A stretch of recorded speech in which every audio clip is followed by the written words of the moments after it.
All right, guys, I haven't done a tip video in a while, and people have been asking about quarantine, so I figured it's a good time to talk about that. I'm also going to live a little dangerously. Sumatran shorttails have a really crazy feed response, and I'm thawing food right behind the camera. But I'm going to count on the fact that I know these guys pretty well, and think I can get this done without taking a whack. So anyhow, this is Amina. I think I've used her sister Black Magic before. Black Magic's a little bit darker. Amina isn't quite as much. She's a snake that I produced here. At some point, I'll do an introduction video on her. So quarantine.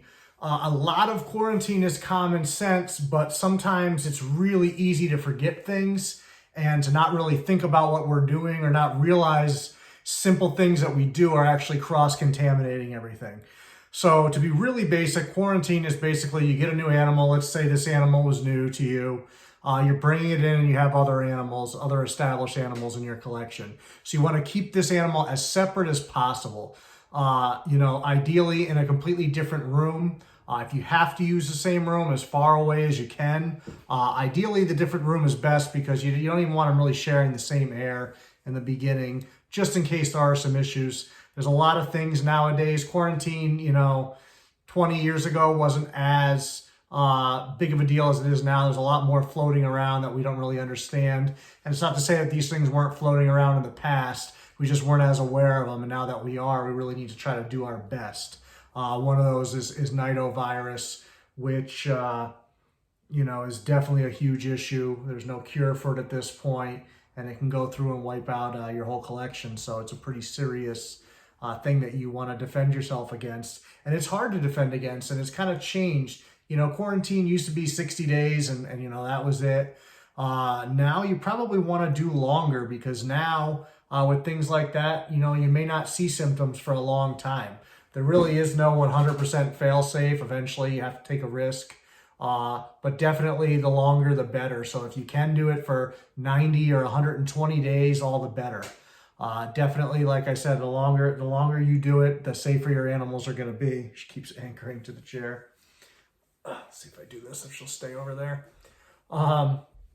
So some things that, when you're quarantining an animal, the simpler your setup is, the easier it's going to be to monitor things. So ideally, if you can keep them on paper or paper towel, something where, if you have mites present, it's going to be really easy to spot, whether it's from them crawling and, little blood smears that you'll get. Anybody that's ever had like a cat with fleas, you see those little blood smears on the counter or wherever they sit. It's similar with mites. You can see that. So if you have something like that, like paper or paper towel, you'll be able to spot that easily. Plus little black dots on the white paper is a lot easier than substrate. She will not stop going in reverse. So paper, easy to clean hide. This is one of those situations where, people will go, oh, you're using a cardboard, box for a hide or something.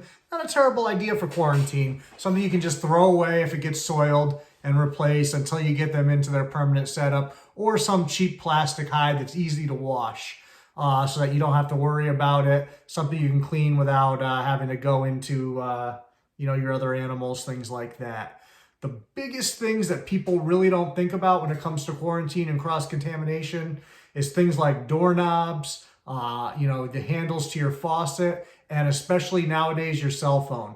Everybody brings their cell phone with them everywhere. So you're not thinking about it, and you're going into your, quarantine animal, taking a picture of it, putting your phone back in your pocket, then you're walking into your snake room or the other animals, taking a picture. And it's not like we clean our phones very often, typically. Maybe some of you do, but typically we're just wiping the screen or something or the camera. And other than that, we don't do a whole lot.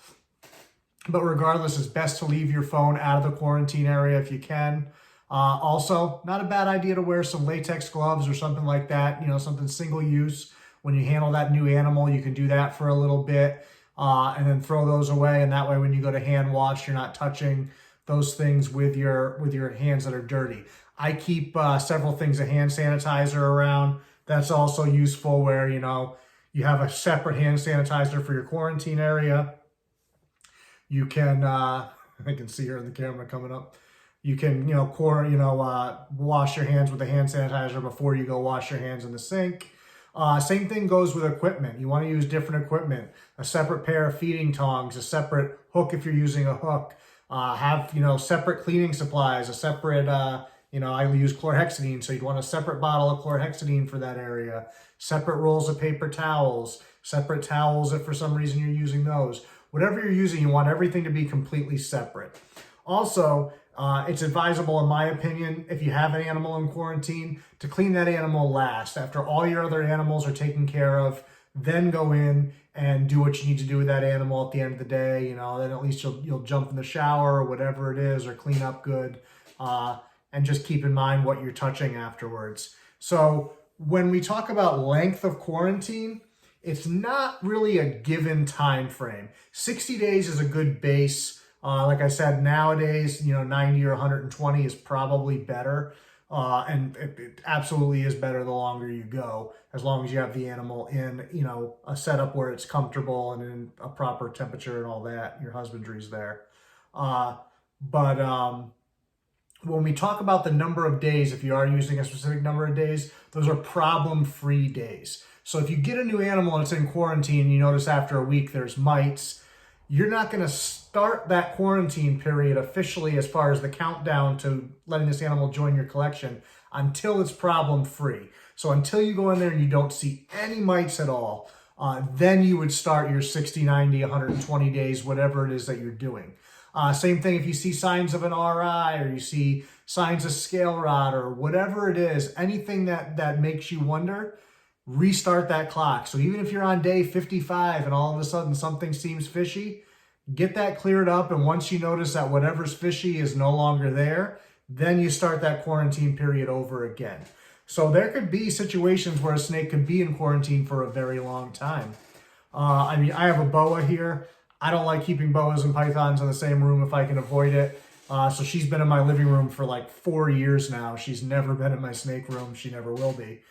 Just my personal preference. I don't like them to mix. I do have a few snakes otherwise in my living room, but they're just a very small niche group. They don't go and leave that room for breeding or anything. There are snakes that stay in that room, so I don't have to worry about that. And obviously, after all these years, I'm sure she's healthy. I just don't like to take chances if you don't have to. So like I said, keep it simple. Keep in mind what you're touching. I would change your clothes and wash your clothes after interacting with those animals, quarantine animals. And also keep in mind, if you are using the same quarantine area for multiple animals, which is something that I often do, I have a quarantine rack in a separate room. And so let's say you got an animal in and it's 30 days into quarantine, and now you get another animal in. That original animal should go onto the clock with the new animal, because now it's exposed on some level to this new animal and anything that it might have. So you want to restart that clock with that animal. So that's why it's not advisable to constantly be adding to your collection. Try to pick a time and add a few animals at a time, quarantine them together. Now I have had situations where I do breeder loans with someone, and I might bring in an animal to breed, and I'm kind of up against the clock as far as quarantine. So what I do in a situation like that is I'll do what I call like a softer quarantine, where I bring in that new animal, I put that animal into quarantine, I keep an eye on it for a set number of time, whatever it might be. Maybe it's only 30, 45 days because, the season's coming up or that animal's ready to breed. What I do is I take that existing animal from my collection that's going to be paired up with that animal, and I move that animal into quarantine. So now that animal is subject to my quarantine procedure before it goes back to my collection. So I consider that animal almost as if it's a new animal. So those animals can breed and do what they need to do. If for some reason something were to happen, now that animal is going to go through quarantine protocol as if it's a new animal. So that's something that I do if that situation arises where I need to do something sooner than I'd like to.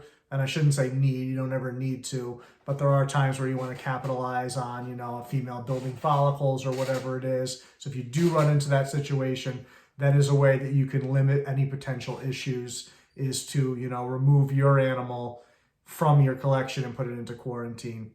So any questions on this? I would love to hear feedback as always. Don't forget to like, subscribe, and comment for sure. Also, I haven't done a live video on here yet. It is something that I'm considering. Like all the videos that you see, I just shoot live and post. I don't edit or anything. But I haven't done a live video where you guys can actually interact. I'm now up to like 230 something followers, so there are, whatever you call them, subscribers. So there's enough people on here to where I think it would be worthwhile to maybe try. So if you're interested in me doing that, drop a day of the week or time that you think is best in the comments there, or a couple of different dates and times, and I'll try to set something up and let you guys know, and maybe do something periodically. I can't promise it'll be weekly or anything like that, but maybe once or twice a month we can do something live. If I'm in cleaning snakes, and you guys can watch me do that while we, chat a little bit, and you can give me some feedback on the channel, things like that, things you'd like to see, things you don't like to see. Alrighty. So any questions beyond that on quarantine, just let me know. I think I did already mention, you want separate hooks, tongs, and all that thing. Pretty much every piece of equipment that you use in quarantine should be for quarantine animals only, and vice versa. Things that are in your collection should be for them only. All right. Amina and I are out. I'm going to go put her back because those rats will be done thawing soon, and she'll be among those that will eat. Plus, I'm going to make my own dinner. We'll see you guys.